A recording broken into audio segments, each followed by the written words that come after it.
지난 주일에는 코로나 이후에 온 성도들이 한자리에 모여서 하나님께 지난 시간 베푸신 은혜에 감사하며 기쁨으로 우리가 함께 예배하였습니다.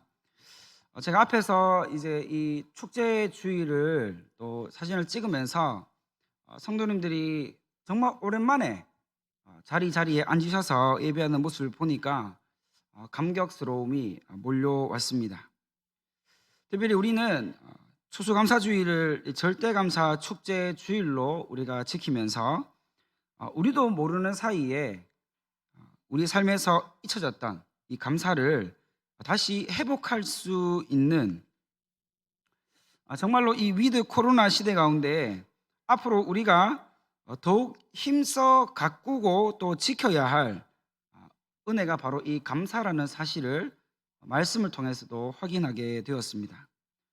분명 우리의 삶에 감사를 회복하여 살아가는 것만큼, 우리의 삶에 이 감사를 실제적으로 우리가 소유하여 살아가는 것만큼 하나님 앞에서 중요한 것은 없습니다. 우리는 이제 감사를 잃어버리면 모든 것을 잃어버린다는 그런 각오로 이제 시작되어진 이 본격적인 우리의 일상 속에서 절대로 이 감사를, 이 절대 감사를 결코 잃어버리지 말고 이 절대 감사가 우리의 습관이 되는 이 귀한 은혜를 누리는 우리 모든 성도님들의 삶이 되어지기를 간절히 바랍니다.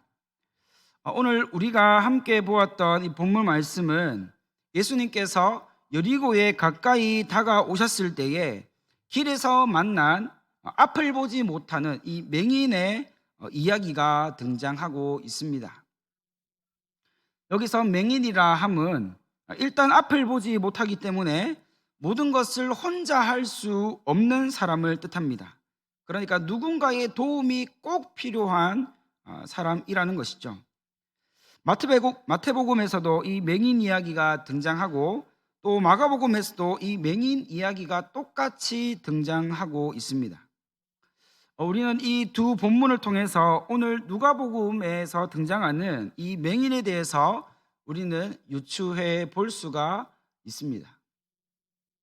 오늘 본문에서는 이 맹인에 대해서 그렇게 자세하게 그리고 구체적으로 설명하고 있지는 않습니다. 이름조차도 나와 있지 않고 그 사람이 어떠한 사람이며 어떠한 형편에 지금 처해져 있는지조차도 말해주고 있지 않습니다. 그러나 우리는 유추해 볼 때 오늘 말씀에 등장하는 이 맹인은 거지이며 그 이름은 바디메오라는 사실을 알 수가 있습니다. 이 맹인은 삶에 엄청난 결핍을 안고 살아가는 사람이었습니다. 그렇기 때문에 모든 것이 불완전하고 모든 것이 결핍되어진 그런 상태입니다. 그러다 보니까 이 사람에게는 풍족함이나 부유함과는 거리가 먼 삶을 살 수밖에 없었습니다. 거리에 앉아서 지나가는 사람들에게 동냥하며 구걸하는 것이 유일하게 자기가 할 수 있는 전부였습니다. 왜냐하면 혼자 어떤 일을 하며 노동하여서 소득을 얻는다는 것은 도저히 불가능한 일이었기 때문에 그가 할 수 있는 일이라고는 소리에 의지해서 지나가는 사람에게 손을 뻗쳐서 동냥하는 일, 구걸하는 일, 그것이 전부였다는 것이죠. 하나님이 사람들의 마음에 구제할 마음을 주셔서 그는 겨우 입에 풀칠할 정도로 수익을 얻어 생명을 연장하고 있는 그런 상태의 삶이 바로 오늘 본문에 등장하고 있는 이 맹인의 삶이었습니다. 오늘 본문을 보면 이 맹인에게 어느 날 특별한 어떤 일이 일어나고 있다는 것을 확인할 수가 있습니다. 그날은 평소보다 훨씬 더 많은 사람들이 자신 앞으로 웅성웅성대며 지나가는 소리를 그는 들을 수가 있었습니다. 수많은 발자국 소리, 그리고 흩날리는 먼지, 지금까지 경험해보지 못한 그런 상황을 어느 날 이 맹인은 경험하게 되었던 것이죠. 너무 많은 사람들이 지나가고 또 바람이 쳐 지나가면서 느낄 수 있었던 것은 지금 뭔가 어떠한 일이 일어나고 있구나라는 것을 직감할 수가 있었습니다. 그래서 지나가는 사람들에게 구걸하여서 손을 뻗는 것을 잠시 거두고 도대체 지금 무슨 일이길래 이렇게 많은 사람들이 한 방향으로 그렇게 급하게 가고 있는지 물어보았습니다. 그러자 한 사람이 지금 나사렛 예수께서 지나가고 계신다는 사실을 이 한 맹인에게 알려주었습니다. 그러자 예수님이라는 이름을 듣자마자 이 한 맹인, 길거리에 앉아서 손을 뻗쳐서 구걸할 수밖에 없었던 그 비참한 인생을 살고 있는 이 맹인이 갑자기 있는 힘껏 예수님을 향해 다윗의 자손 예수여 라고 큰 소리로 외치기 시작했습니다. 그리고 나를 불쌍히 여겨 주십시오 라면서 절규하기 시작하는 것이 아니겠습니까? 영어 성경에는 여기서 외쳤다는 이 의미가 영어 성경에 보면 cried, 즉 울었다, 그렇게 표현되고 있습니다. 목소리만 외치는 것이 아니라 그 심정이, 그 심령이 정말 울 수밖에 없는 그러한 상태였다는 것을 표현하고 있는 것입니다. 맹인은 예수님의 이름을 듣자마자 예수님을 부르며 엉엉 울기 시작했습니다. 그리고 다윗의 자손 예수여 나를 불쌍히 여겨 주십시오, 그렇게 간절하게 외치기 시작했습니다. 예수님 나를 만나주세요, 예수님 나를 만나주세요 라며 울기 시작했다는 것이죠. 오늘 본문은 맹인의 상태를 우리에게 자세히 설명해 주고 있지는 않지만 맹인이 나면서부터 보지 못하였는지 아니면 후천적으로 어떤 사건에 의해서, 어떤 사고에 의해서 그가 맹인이 되었는지는 우리에게 자세히 알려주고 있지는 않습니다. 어쨌든 지금 이 맹인은 매우 괴롭고 매우 어려우며 매우 힘든 상태에 있습니다. 그 누구도 자신의 이 아픔과 어려움과 괴로움을 해결할 수 없다는 것을 그는 너무나도 잘 알고 있는 상태였다는 것이죠. 세상에 외톨이가 된 것 같은, 세상에 혼자인 것 같은 그 외로움과 싸우고 있는 그 맹인의 모습입니다. 오히려 지금 맹인은 의지할 분이 이제는 예수님밖에 없습니다. 예수님만을 의지하기로 이 맹인은 결단했습니다. 그러나 앞을 보지 못하기 때문에 어디로 가서 예수님을 만날지 그동안 고민하였고 걱정하고 있었습니다. 그러나 지금 눈앞에서 자신 앞에 이제 예수님이 지나가신다는 소리를 듣자마자 이 맹인은 있는 힘껏 그동안 예수님을 보고 싶은 그 마음에 울면서 부르짖기 시작했다는 것이죠. 그만큼 이 맹인은 다른 어떤 누구보다도 예수님을 만나고 싶어 했다는 그 증거가 되어지는 것입니다. 예수님만이 나의 문제, 나의 상황, 나의 모든 것을 해결하실 수 있고 또 고칠 수 있으며 새롭게 하실 수 있다는 이 믿음이 맹인에게 있었다는 것입니다. 그러나 이러한 절박함과 예절함을 모르는 사람들은 너무 시끄럽게 울며 예수님을 찾으며 외치고 있는 이 맹인의 소리가 매우 거슬리기 시작했습니다. 당시에는 장애가 있다는 것은 부정한 자로 취급되었습니다. 죄인으로 여겨졌습니다. 나지 못한 자보다 오히려 더 못한 자가 바로 이 장애에 있는 이 사람들이었다는 것을 우리는 알 수 있습니다. 그러한 죄인이었던 이 장애에 가진 자가 예수님을 부른다는 것 자체가 불경한 것이라 사람들은 인식하고 있었습니다. 한마디로 그렇게 불경한 자가 예수님을 만나고 예수님의 이름을 부르는 것 그 자체가 잘못되었다고 사람들은 생각하고 있었다는 것입니다. 그래서 사람들이 맹인을 둘러싸기 시작했습니다. 그리고 손가락질을 하며 그 앞을 보지 못하고 있는 맹인을 향하여서 그 맹인을 둘러싸서 손가락질하며 조용하라고 꾸짖었다고 표현하고 있지만 정확하게 말하면 사람들이 예수님을 울며 찾고 부르짖고 있는, 외치고 있는 그 맹인을 둘러싸고 협박하고 있었다고 우리는 보아야 합니다. 너는 예수님을 찾을 자격이 없어, 너는 예수님을 부를 자격이 없어, 너 같은 사람이 어떻게 예수님을 부른단 말이야, 그렇게 부정적인 모든 말들을 쏟아내고 있었다는 것입니다. 예수님을 향해 소리치지 말고 예수님이 지나가시기까지 잠잠고 찍소리하지 말고 있으라는 것이었습니다. 그러나 이 맹인은 주위에서 협박하고 겁박하고 있는 그 사람들의 말처럼 할 수가 없었습니다.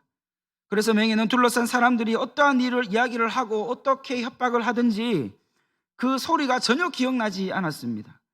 그 마음에는 오로지 예수님을 만나고자 하는 그 간절함, 정말 그 심정 가운데, 심령 가운데 예수님이 아니면 안 된다는 그 간곡함과 절박함만이 이 맹인의 마음을 장악하고 있었습니다.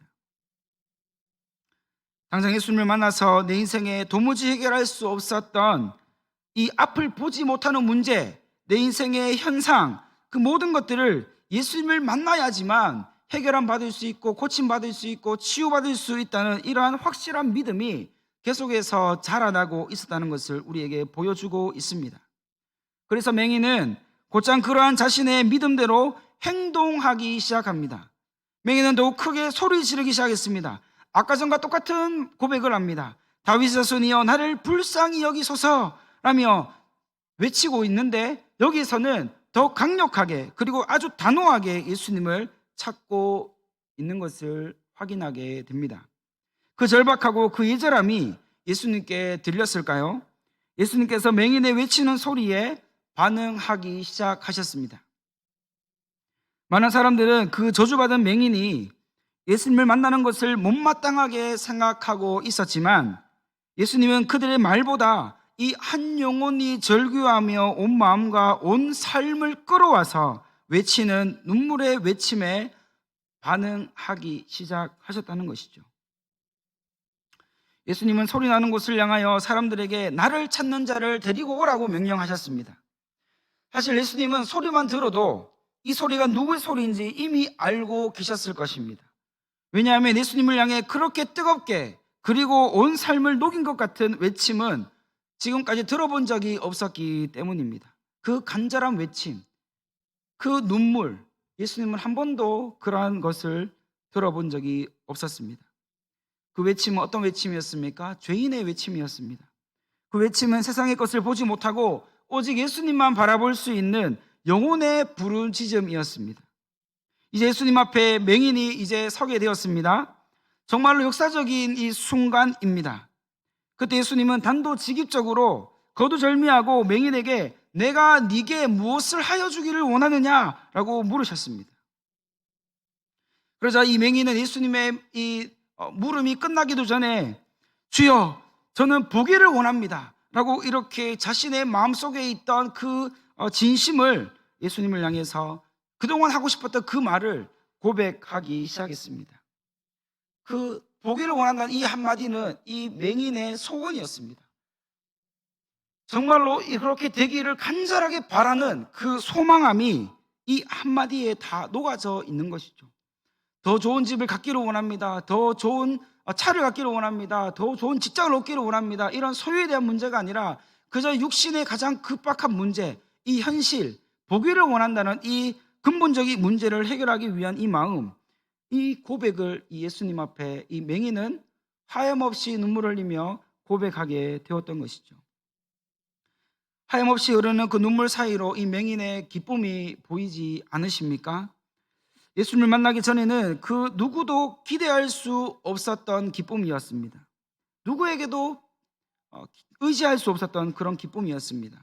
그러나 이제 인생의 모든 문제를 해결하시고 고치시고 새롭게 하시는 예수님께서 이 맹인에게서 기쁨을 볼 수 있도록 그렇게 역사하시고 인도해 가셨던 것입니다. 이제 맹인은 예수님께서 말씀하십니다. 내 믿음이 너를 구원하였다 라고 말씀하시면서 그 맹인이 눈이 밝아져서 이제 보는 자가 되었다고 말씀하고 있습니다. 맹인이 보게 되자 맹인이 했던 행동이 있습니다. 그게 뭡니까? 바로 하나님께 영광을 올려드리는 그러한 태도를 우리에게 보여주고 있는 것이죠. 눈이 밝아지니까 그 눈이 밝아진 것으로 만족하고 예수님을 뒤로 남겨둔 채 그냥 자신의 살 길을 찾아서 떠나가는 것이 아니라 그 자리 그곳에서 예수님을 향하여, 하나님을 향하여 영광을 올려드리는 삶을 그때부터 시작하게 되었다는 것을 우리에게 보여주고 있습니다. 하나님 영광을 돌려드리는 것, 하나님 영광을 위해 살아가는 것, 이것이 무엇입니까?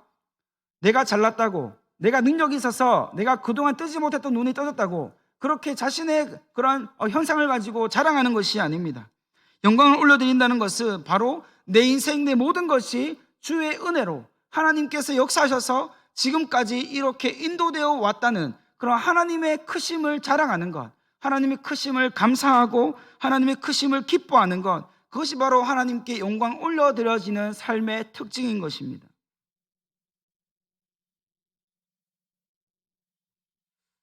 오늘 말씀은 우리에게 한 가지 사실을 우리에게 알려주고 있습니다. 이제 말씀을 맺기를 원하는데요, 이 맹인이라는 삶은 우리가 다시 돌아가서 모든 것이 결핍되어 있던 삶이었고 그런 상황이었습니다. 감사하기보다 기뻐하기보다 오히려 부정하고 긍정하기보다 오히려 원망하고 그런 세상에 온갖 정말 그 독소를 담은 그런 감정을 쏟아내야 될 그런 상황이었다는 것이죠. 그러나 맹인은 자신의 삶의 모든 문제를 고치시고 회복시키시며 새롭게 하실 수 있는 분이 예수님밖에 없다라는 이런 믿음이 있었다는 것을 우리는 기억해야 합니다. 예수님이 이 맹인의 믿음을 보시고 고쳐주신 것은 이 한 사람의 만족을 위해서, 한 사람을 기쁘시게 하기 위해서 그러한 역사를 이루어 가셨다는 것이 아님을 우리는 기억해야 됩니다. 이 맹인이 고침받고 난 이후에 했던 그 행동을 보십시오. 하나님께 영광을 올려드리는 삶을 그때부터 시작했다는 것을 우리에게 보여주고 있습니다.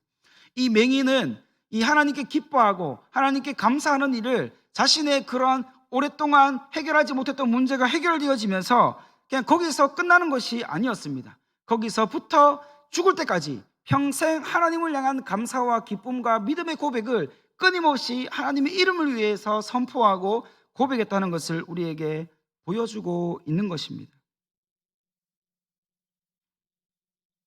고침을 받고 눈을 떠서 정상적인 삶을 살게 된 후에 그 맹인은 만나는 모든 사람들에게 무엇을 전했겠습니까? 하나님의 살아계심을 전하지 않았겠습니까? 내 눈이 증거라고, 내 눈을 보라고, 내가 그동안 보지 못했던 자였는데 하나님께 믿음으로 나아가고 하나님의 이름을 의지하여 나아갔더니 하나님께서 나를 고치시고 나를 치유하시고 나를 회복하셨다.